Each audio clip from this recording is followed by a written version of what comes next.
সবাইকে স্বাগতম, সবাইকে শুভেচ্ছা।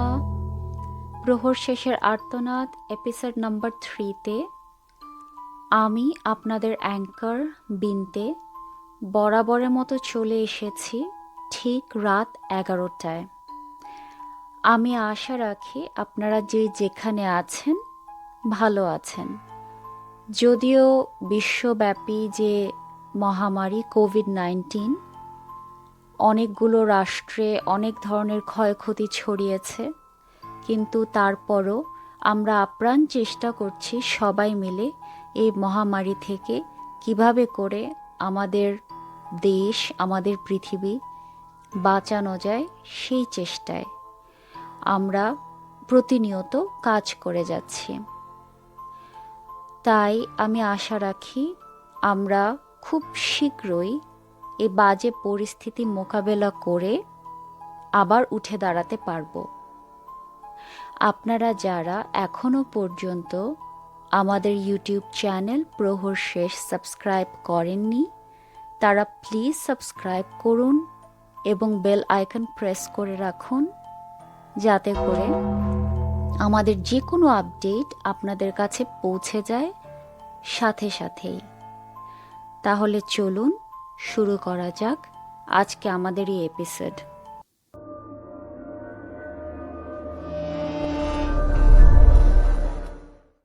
আমি আশা রাখি আপনাদের সবার কাছে ভালো লাগবে, যেমনটি ভালো লেগেছিল আমাদের গত 2 এপিসোডগুলো। আজকের ঘটনাটা আমরা পেয়েছি দেশের বাইরে থেকে। আমরা এই ঘটনাটা কালেক্ট করেছি আমেরিকা থেকে, আমেরিকার নিউ ইয়র্ক, যেখানে এখন কোভিড-19 আসলে অনেক মানুষ আক্রান্ত। আমরা সবার সুস্থতা কামনা করছি। আমি অনেক বেশি আনন্দিত, আমাদের পুরো টিম, এবং আমরা আপনাদের কাছে অনেক বেশি কৃতজ্ঞ আমাদের পেজ, আমাদের চ্যানেল বা আমাদের গল্পগুলো এভাবে করে শেয়ার করার জন্য আপনাদের মাঝে, আপনাদের বন্ধু বান্ধবদের মাঝে। আর তা না হলে আমরা কিন্তু এখন প্রবাসী বাঙালির কাছ থেকে এই ঘটনাটা পেতে পারতাম না। তার কৃতিত্ব একমাত্র আপনাদেরই।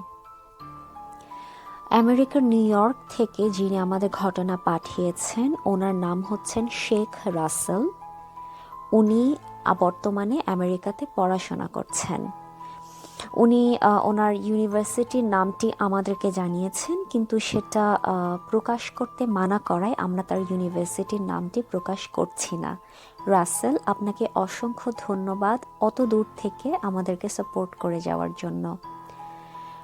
আমরা আজকে রাসেলের জীবনে ঘটে যাওয়া একটি চমৎকার অভিজ্ঞতা পড়ে শোনাবো আপনাদেরকে। তাহলে চলুন শুরু করা যাক। আমি একদমই রাসেলের মতন করেই আপনাদেরকে পড়ে শোনাচ্ছি। আমি রাসেল, আমার সালাম নেবেন বিনতে আপু এবং সকল লিসেনারকে আমার পক্ষ থেকে অনেক বেশি শুভেচ্ছা। আমি নিউ ইয়র্কে আসি 2016 সালে পড়াশোনার জন্য, এবং আমি এখানে বোথ অনার্স মাস্টার্স এখন করছি। যখন এসেছিলাম তখন অনার্সের স্টুডেন্ট হিসেবেই এসেছি। যেহেতু আমি এখানে ইন্টারন্যাশনাল স্টুডেন্ট, তাই আমি একটি ফ্ল্যাট শেয়ার করে থাকতাম বাকি ইন্টারন্যাশনাল স্টুডেন্টসদের সাথে।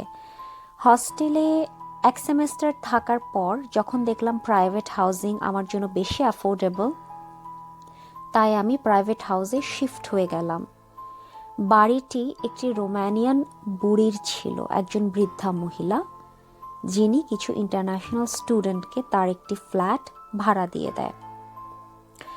উনি এতই বেশি বৃদ্ধা ছিলেন যে একা একা চলাচল করা তার পক্ষে একদমই সহজ ছিল না। তাই সে নিজেকে ওল্ড হোমে সঁপে দিয়ে এই ফ্ল্যাটটি ভাড়া দিয়ে দেন। আমি ফ্ল্যাটটি শেয়ার করতাম আরও 3 জন ইন্টারন্যাশনাল স্টুডেন্টসের সাথে। তাদের মধ্যে একজন ফিলিপাইনি, একজন ইন্ডিয়ান, আরেকজন রোমানিয়ান। তার মানে আমার যে বাড়িওয়ালি একই দেশের, রোমানিয়া থেকে একটি ইন্টারন্যাশনাল স্টুডেন্টকে উনি ভাড়া দিয়ে দেন। আমার জীবনে যে ঘটনাটা ঘটেছে সেটা সেই ফ্ল্যাট কেন্দ্রিক। আমরা 4 জন মোট থাকতাম। 4টা বেডরুম ছিল, কারণ ফ্ল্যাটটি অনেক বড় ছিল। বাইরের দেশে একটি ফ্ল্যাটে 4টা বেডরুম থাকা বিশাল ব্যাপার, এবং ফুল ফার্নিশড ছিল। আমাদের ভাড়া মোটামুটি অ্যাফোর্ডেবল ছিল পার পার্সনের জন্য। আমার যে রোমানিয়ান ফ্রেন্ড ছিল তার নাম ছিল ডেভিড। ফ্রেন্ডই বলা চলে, কারণ এক বাড়িতে যখন আপনি মাসের পর মাস থাকবেন তখন আপনার হাউসমেট আপনার ফ্রেন্ড হয়ে যাওয়াটাই খুবই স্বাভাবিক। ডেভিড ছিল আমার চেয়ে 1 বছরের বড়। সেও অনার্স করতে এসেছিল। ডেভিডকে ঘিরেই এই কাহিনী। আমরা যেহেতু জানি যে রোমানিয়ান কালচারে উইচক্রাফট নামক একটি জিনিস অনেক বেশি প্রচলিত ছিল, প্রাচীন আমল থেকে এটা অনেক বেশি প্রচলিত ছিল, এবং রোমানিয়াতে এখনও অনেক গোত্র বা কিছু কিছু গ্রামে উইচক্রাফট চলে। হয়তো প্রকাশ্যে চলে না, কারণ আইন শৃঙ্খলার একটি ভয় থেকেই থাকে, তাই গোপনে এটা এখনও চলে। ডেভিড কোনো একটা সময় ছোটবেলায় এরকম উইচক্রাফটের সম্মুখীন হয়। মানে তাদের গ্রামে একটি মেয়েকে বলি দিয়ে দেওয়া হয়, এবং তার সাক্ষী ছিল অনেকজনের মধ্যে একজন ডেভিড। এই গল্পটা সে আমার সাথে কোনো এক সময় শেয়ার করে, এবং আমি তা শুনে অনেক বেশি শিউরে উঠি, কারণ একজনের নরবলি স্বচক্ষে দেখাটা আসলে নার্ভ শক্ত না হলে কোনোভাবেই পসিবল না। আমি তখন যদিও ডেভিডের উপর একটু চড়াও হই বা একটু বিরক্তি লাগে, একটু ধিক্কারও জানাই যে সে এই যুগের একজন ছেলে হয়ে কিভাবে করে এই ধরনের উইচক্রাফটের সাক্ষ্য থাকতে পারে এবং এই ধরনের বর্বর কাজের সাপোর্ট করতে পারে। তখন আমাকে ডেভিড বলল যে আমি ঈশ্বরে বিশ্বাসী কিনা। আমি বললাম আমি অবশ্যই ঈশ্বরে বিশ্বাস করি, কিন্তু তাই বলে নরবলির মতন একটা হিংস্র কাজ আমি কোনোদিনই মেনে নিতে পারি না। তখন ডেভিড আমাকে বলল, যদি কেউ ঈশ্বরে বিশ্বাস করে তাহলে তাকে খারাপ শক্তিতে বা অপশক্তিতেও বিশ্বাস রাখতে হবে, কারণ ঈশ্বরের অপোজিশন সবসময় একটি শয়তান বা কোনো অপশক্তি করে থাকে, এবং যখন সেই অপশক্তিটা কোনো মানব সন্তানকে গ্রাস করে সেই সময় সে মানব সন্তানকে বলি দিয়ে দেওয়াটাই উত্তম। এতে করে অপশক্তির খতম হবে এবং তা অন্য কারো কাছে স্প্রেড হবে না।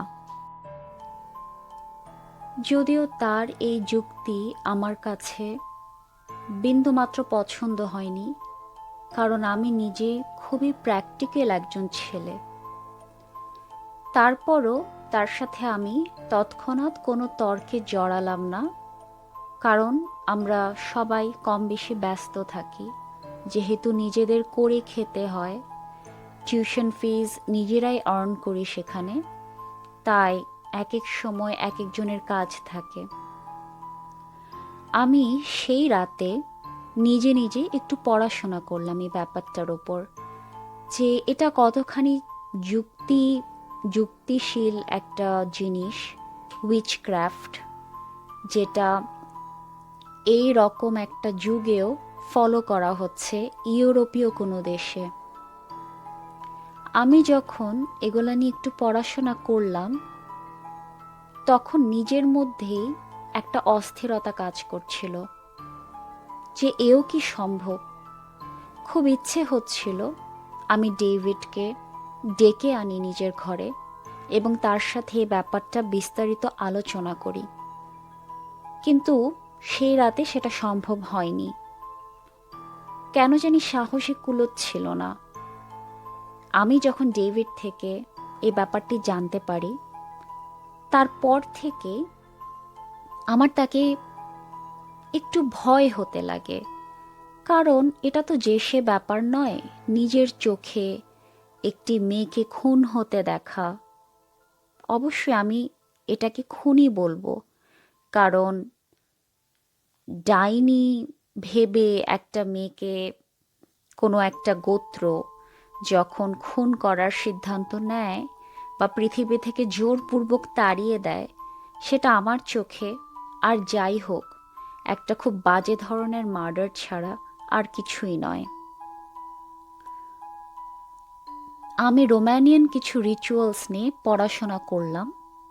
তারপর কেটে গেল বেশ কিছুদিন।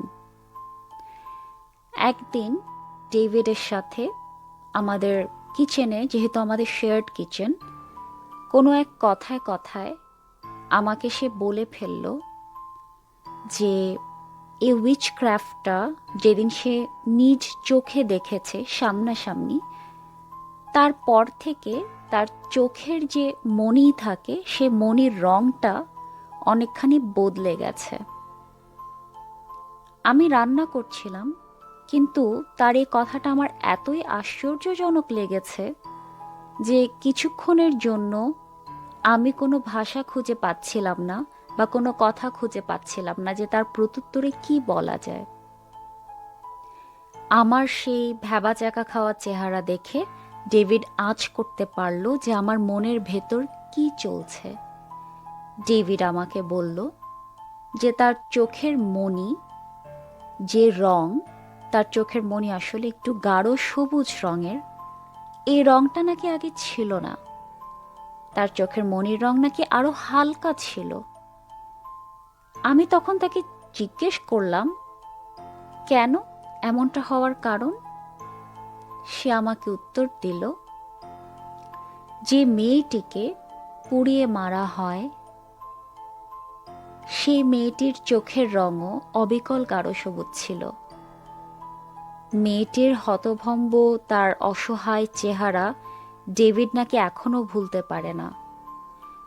যখন সে জ্বলে পুড়ে ছারখার হয়ে যাচ্ছিল, এত শত ভিড়ের ভেতর কেন জানি সে ছোট্ট ডেভিডের দিকে মেয়েটা ঘাড় বাঁকা করে তাকায়, এবং সেই যে তাকায় সেই ছিল তার শেষ চাহনি।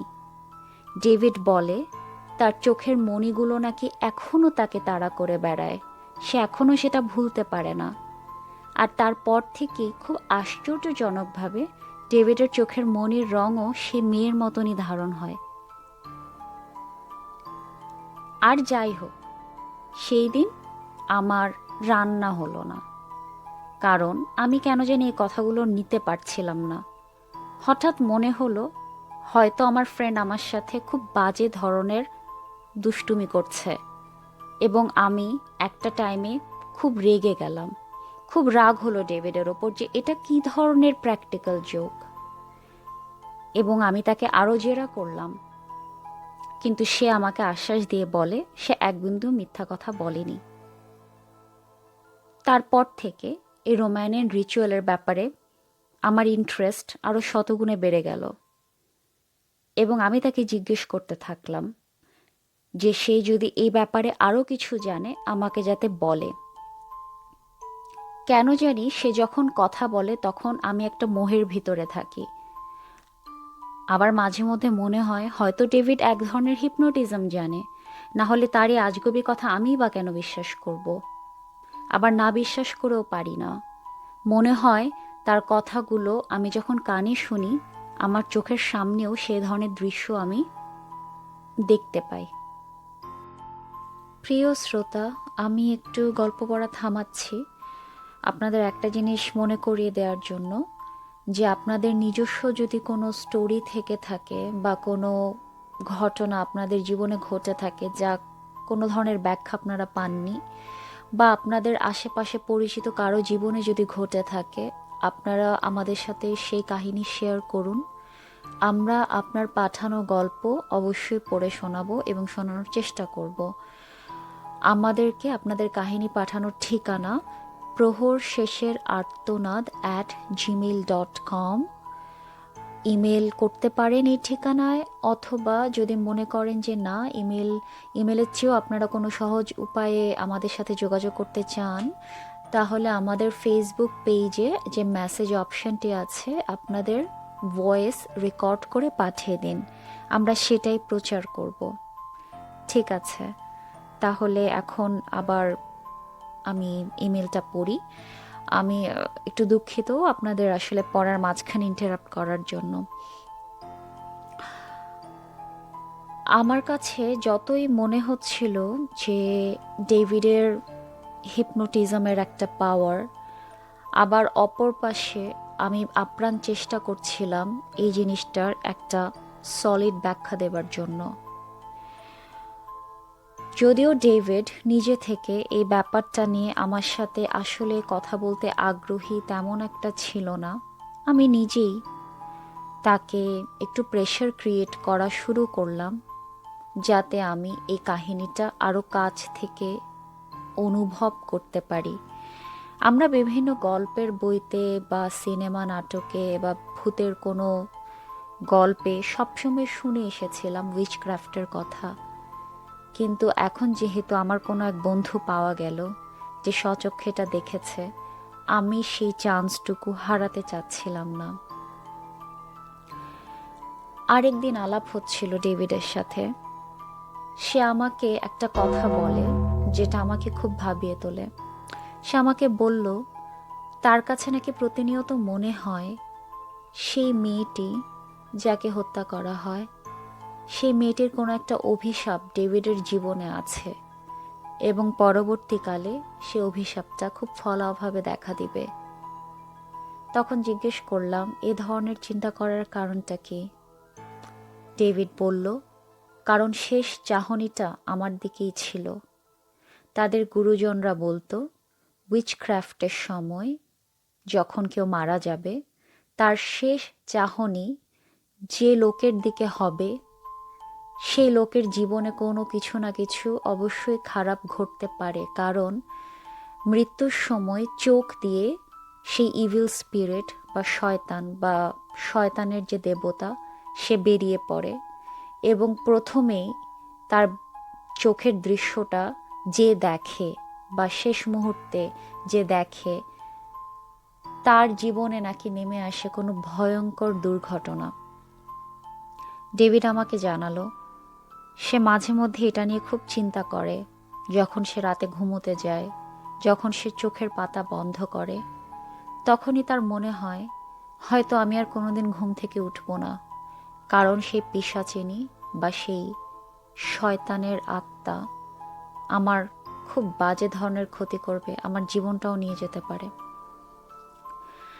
তখন আমার কাছে মনে হলো যে আমি অনেকই ভাগ্যবান বাংলাদেশের একজন হওয়ার সূত্রে, যে আমাদের দেশে এই ধরনের কোনো কিছুর প্রচলন নেই।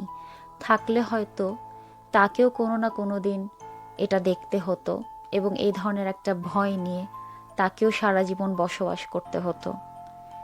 যদিও ডেভিড আমাকে বলেছিল যে তার সাথে যখন কোনো ধরনের কোনো খারাপ জিনিস ঘটে সেই রাতে সে সবসময় ওই মেয়েটার যে মরে যাবার আগের শেষ চাহনিটা দেখতে পায় স্বপ্নে।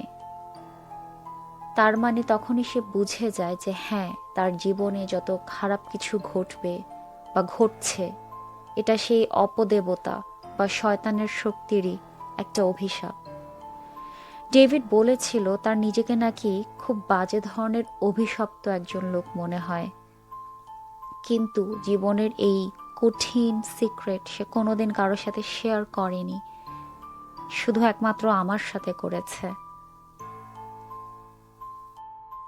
কারণ তার মনে হতো যে এই জিনিসটা যদি সে বহির্বিশ্বের কারোর সাথে শেয়ার করে তাহলে তার ব্যাপারে খুব খারাপ একটা ধারণা জন্ম নিতে পারে। আমার মধ্যে ওই ধরনের একটা ধারণা জন্ম নিয়ে ফেলেছে, যেটা আমি অলরেডি তার সাথে বলেছি বা তাকে জানিয়েছি, কিন্তু আমার বন্ধু আমার উপর এক ফোঁটাও রাগ করেনি, কারণ সে মনে করেছে এটাই স্বাভাবিক। আমি তারপর ডেভিডকে জিজ্ঞেস করলাম যে মেয়েটিকে খুন করা হয় বা খুন করার সিদ্ধান্ত নেওয়া হয় তার দোষটা কী ছিল, তার ভেতরে যে কোনো ধরনের অপদেবতা ছিল এই ব্যাপারে গ্রামবাসী জানলো কি করে। তখন আমাকে ডেভিড সেই কাহিনীটুকুও শেয়ার করলো। ওদের গ্রামে সেই মেয়েটি জন্মের পর যখন ১৩ বছর বয়সে পৌঁছায়, সেই সময় থেকে তার মধ্যে নাকি দেখা দিয়েছিল অস্বাভাবিক কিছু আচরণ। সে খাওয়া দাওয়া একদমই করতো না, কিন্তু দিনের পর দিন না খেয়ে সে দিব্যি পার করে দিত। তার কোনো ধরনের কোনো সমস্যা হতো না। মাঝরাতে গুনগুন করে নিজের ঘর থেকে কার সাথে যেন প্রচণ্ড কথা বলতো, তার বাড়ির লোকরাই জানিয়েছিল। কিন্তু কোনোদিন মেয়েটি স্বীকার যায়নি যে কে বা কাহারা। তার চেয়েও আশ্চর্যের কথা, যখন মেয়েটির বয়স আরও বাড়তে থাকে, তখন সেই গ্রামে যদি কোনো মহিলা গর্ভবতী হতো, তার গর্ভের শিশুটি নষ্ট হয়ে যেত। এবং এটা কোনো কাকতালীয় ব্যাপার নয়, একজন নয়, দুজন নয়, যতগুলো মহিলা গর্ভবতী হয়েছিল সেই মেয়ের যখন ১৬ বছর বয়স, ১৬ বা ১৭, সেই সময়টাতে, তখন সবারই গর্ভের শিশু নষ্ট হয়ে যেত। কোনো না কোনোভাবে যে বাড়িতে শিশু মারা যেত গর্ভে থাকা অবস্থায়, সেই বাড়ির সামনে ওই মেয়েটিকে পড়ে থাকতে দেখা যেত। কারণ এ ধরনের ভয়ঙ্কর ঘটনা ঘটত রাতে। ভোরের দিকে সে বাড়ির সামনে এই মেয়েটিকে পড়ে থাকতে দেখা যেত। তখন সবার ভেতরে এই ধারণাটি জন্ম নিয়ে ফেলে যে গর্ভের শিশু নষ্ট হওয়ার পেছনে এই মেয়েটারই হাত, কারণ তার ভেতরে বাস করছিল শয়তান। আর যেহেতু এই মেয়েটা তার ১৩ বছর বয়স থেকে খাওয়া দাওয়া একদমই বন্ধ করে দেয়, আর তার অন্য রকমের অস্বাভাবিক আচরণ এবং এই গর্ভ নষ্ট হওয়ার ব্যাপার সব কিছু মিলিয়ে সবাই মিলে সিদ্ধান্ত নিয়েছে তার উপরে এক ধরনের এক্সরসিজম করা হবে। যদি সত্যি তার ভেতরে কোনো ধরনের অপদেবতা থেকে থাকে, এক্সরসিজমের মাধ্যমে তা জানা যাবে। তার উপরে একটা এক্সরসিজম করাও হয় এবং সেখানে তার শরীরের ভেতর থেকে অনেকগুলো কণ্ঠস্বর হুমকি দেয়, সেই গ্রামবাসীকে হুমকি দেয় যে এই মেয়ের মাধ্যমেই এই গ্রামের যত নবজাতক আছে সবার প্রাণ নিয়ে নেওয়া হবে। তখন গ্রামবাসী একটা সিদ্ধান্তে পৌঁছায় যে তাকে পুড়িয়ে মারা হবে, সেভাবেই তাকে বলি দেওয়া হবে। আমি তখন জিজ্ঞেস করলাম, এত বড় ডিসিশন নেয়ার পর ওই মেয়ের পরিবার কি কোনো ধরনের বাধা দিতে চায়নি? তখন ডেভিড জানালো, অবশ্যই বাধা দিতে চেয়েছিল এবং মেয়েটিকে অনেকভাবে লুকিয়ে গ্রাম থেকে বিদায় করে দেওয়ারও অনেকবার চেষ্টা চালিয়েছিল তার পরিবার। কিন্তু মেয়েটিকে কোনোভাবেই গ্রামের সীমানার বাহিরে নেওয়া যাচ্ছিল না। আশ্চর্যজনকভাবে সেই মেয়েটি ঘুরে ফিরে সীমানার ভিতরেই চলে আসছিল। তারপর এক পর্যায়ে তার পরিবার হাল ছেড়ে দিতে বাধ্য হয় এবং সবার সম্মতিতেই পরে মেয়েটাকে পুড়িয়ে মেরে ফেলা হয়। ওকে লিসেনার্স, আমরা তো সবসময় শুনে এসছি উইচক্রাফটের ব্যাপারে, কম বেশি আমরা জানি যারা রহস্যময় গল্প শুনতে ভালোবাসি বা পড়তে ভালোবাসি। এই ধরনের একটা জিনিস এই 21st সেঞ্চুরিতে হচ্ছে কোনো একটা জায়গায়, এটা আসলে ভাবতেও গা শিউরে উঠছে। আর এক্সরসিজমের ব্যাপারটা সবসময় অনেক বেশি ভয়ঙ্কর। আর যেখানে অপদেবতাদের হাত থাকে বা তারা নিজেরাই শরীরে ভর করে, আসলে এক্সরসিজম দ্বারা বা অন্য কোনো রিচুয়াল দ্বারা সে মানুষটাকে সুস্থ করা ইম্পসিবল। এবং এখানে অবশ্যই পেশেন্টের প্রাণ চলে যায় এবং তাই কিন্তু হয়েছে। শেখ রাসেলের এই অভিজ্ঞতা থেকে আমরা তাই জানতে পেরেছি এবং এটা খুবই মর্মান্তিক একটা ব্যাপার। একবিংশ শতাব্দীতে এই ধরনের কাহিনী বা এই ধরনের ঘটনা অনেক অ্যাবসার্ড। আচ্ছা, আবার পড়া শুরু করি। আমি ডেভিডকে জিজ্ঞেস করি, অপদেবতারা এই মেয়েটিকেই কেন ভর করে তার জীবন নষ্ট করে দিল, কেন বেছে নিল এই মেয়েটির শরীর?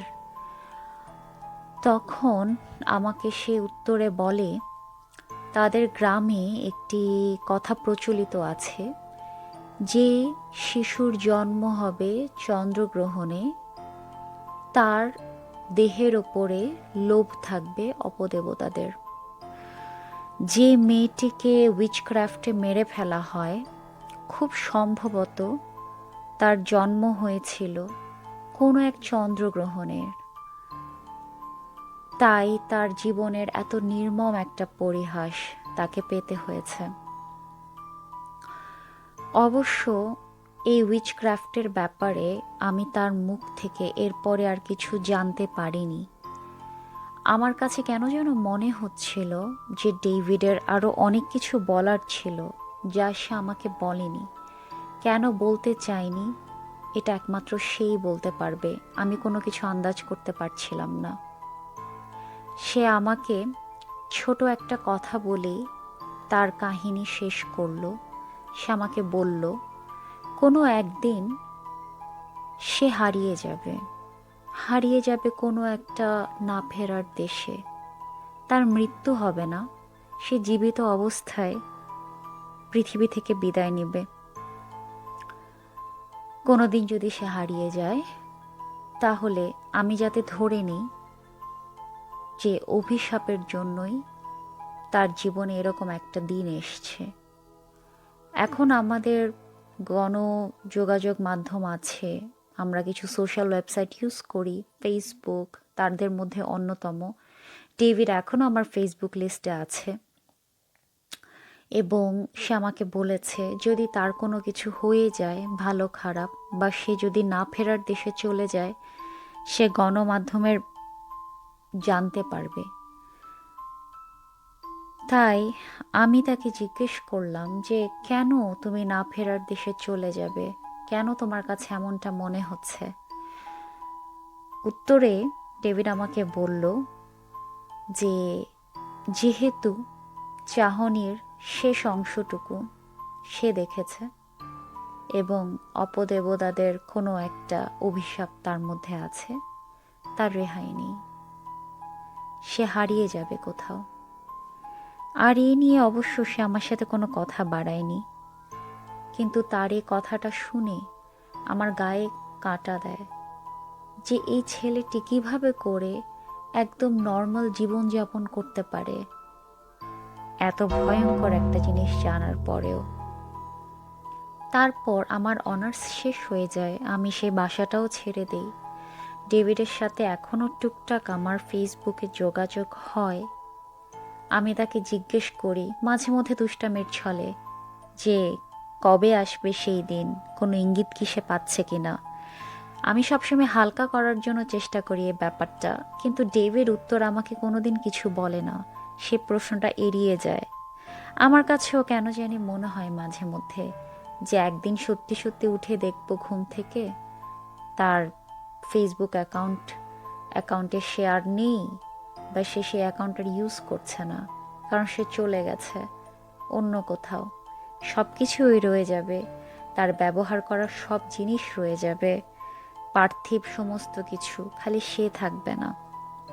মাঝে মধ্যেই মনে হয়, কিন্তু আমি জানি আমার এই মনে হওয়াটা শুধুমাত্র একটা ভ্রম বা পাগলামি ছাড়া আর কিছুই নয়।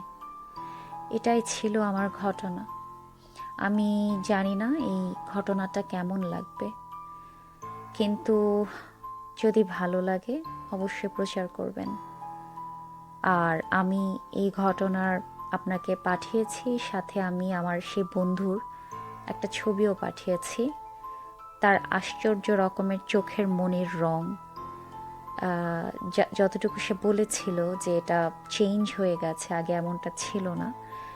আমি জানি আপনাদের টিম এই ছবিটা পাবে, আপনারা দেখবেন। আর যদি ইচ্ছা হয় তাহলে আপনারা তার ছবিটা শেয়ারও করতে পারেন। ধন্যবাদ। পড়লাম শেখ রাসেলের পাঠানো একটা চমৎকার কাহিনী। আমার কাছে অন্যরকম ভালো লেগেছে। আমি আশা রাখি আপনাদের সবার কাছে ভালো লেগেছে তার এই অভিজ্ঞতার কথা, এবং যে ছবিটার কথা সে বলেছে আমি এটা আপনাদের সবার সাথে শেয়ার করব আমাদের ফেসবুক পেজে। ভিডিওর নিচে এই ছবিটা দেয়া থাকবে কমেন্ট বক্সে, আপনারা চাইলে দেখে নিতে পারেন। যে ছেলের ছবি পাঠিয়েছে তার এই বন্ধু অসম্ভব দেখতে সুদর্শন, এবং আমরা দোয়া করি যাতে সে যেমনটা প্রেডিক্ট করছে যে সে অপদেবতার অভিশাপ তাকেও কোনো না কোনো একদিন খুব বড় ধরনের বিপদের মুখে ঠেলে দিবে, সেই ধরনের জিনিস থেকে যাতে ডেভিড উদ্ধার হয়, যাতে সে অভিশাপটা কেটে যায়। যদি আসলে কোনো অভিশাপ বলতে কিছু থেকে থাকে বা এই অভিজ্ঞতা আর কতটুকু সত্য বা তার যাচাই বাছাই আমরা করিনি, কারণ আপনাদের এই ঘটনাগুলো আসে একান্তই আপনাদের কাছ থেকে। তাই যদি কোনো ধরনের কোনো মিথ্যা কথা বা অভিজ্ঞতার যদি কোনো ভুল ত্রুটি হয়ে থাকে বা যদি কোনো ফাঁকফোকর থেকে থাকে, তার জন্য প্রহর শেষের আর্তনাদ টিম কোনোভাবেই দায়ী নয়। আমি আশা করব আপনারা সবাই আমাদের সাথে থাকবেন, আমরা এগিয়ে যাব বহুদূর। অবশ্যই এই কথাটি বলে আমি আজকের অনুষ্ঠান শেষ করব।